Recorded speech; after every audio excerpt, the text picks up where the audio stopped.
আমাদের মাঝে পবিত্র ঈদুল আজহা উপলক্ষে জাতীয় স্বেচ্ছাসেবক কমিটির সংগ্রামী চেয়ারম্যান শাইখুল হাদিস আল্লামা মুফতি মুখলিসুর রহমান কাসিমি সাহেব জাতির উদ্দেশ্যে সবাইকে দাওয়াত এবং শুভেচ্ছা জানাচ্ছেন।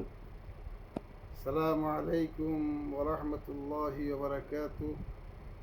কাছে এবং দূরে, দেশে বিদেশে যে যেখান থেকে আমাকে দেখতে পাচ্ছেন, জাতীয় স্বেচ্ছাসেবক কমিউনিটির পক্ষ থেকে সকলকে আন্তরিক শুভেচ্ছা ও মোবারকবাদ জানাচ্ছি। আমি আজকে অত্যন্ত আনন্দিত, গর্বিত।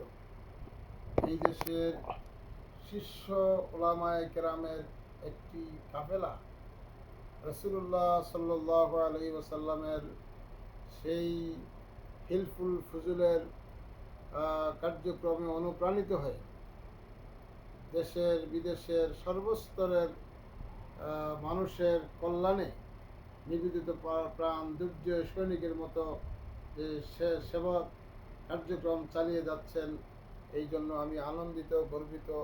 এবং যারা আমাদের এই সংস্থায় সহযোগিতা করে যাচ্ছেন সকলকে আন্তরিকভাবে ধন্যবাদ, মোবারকবাদ জানাচ্ছি।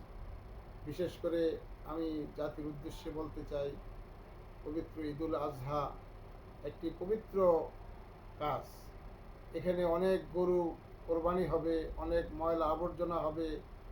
আমরা স্বেচ্ছাসেবক এদের পক্ষ থেকে আমরা সকলকে অনুরোধ জানাবো যে আমাদের এই পরিবেশটা যাতে মানব মানব কল্যাণের অনুপযোগী না হয়, মানুষ যাতে এই ঈদুল আজহার কোরবানির এই বর্জ্য, এই সব ময়লা আবর্জনার থেকে অল্প সময়ের মধ্যে মুক্ত পায়, সেই জন্য সারা বাংলাদেশের আমাদের যেখানে যেই ভাইরা আছেন আমি সকলকে বিনীতভাবে অনুরোধ জানাবো এবং সকলকেই জানাবো যে আমাদের এই ঈদুল আজহার গরুর কোরবানির পরে যাতে আমাদের ভাইদের মানব জাতির কষ্ট না হয়, সেই জন্য আমরা যথাসময়ে সব কিছু পরিষ্কার করব।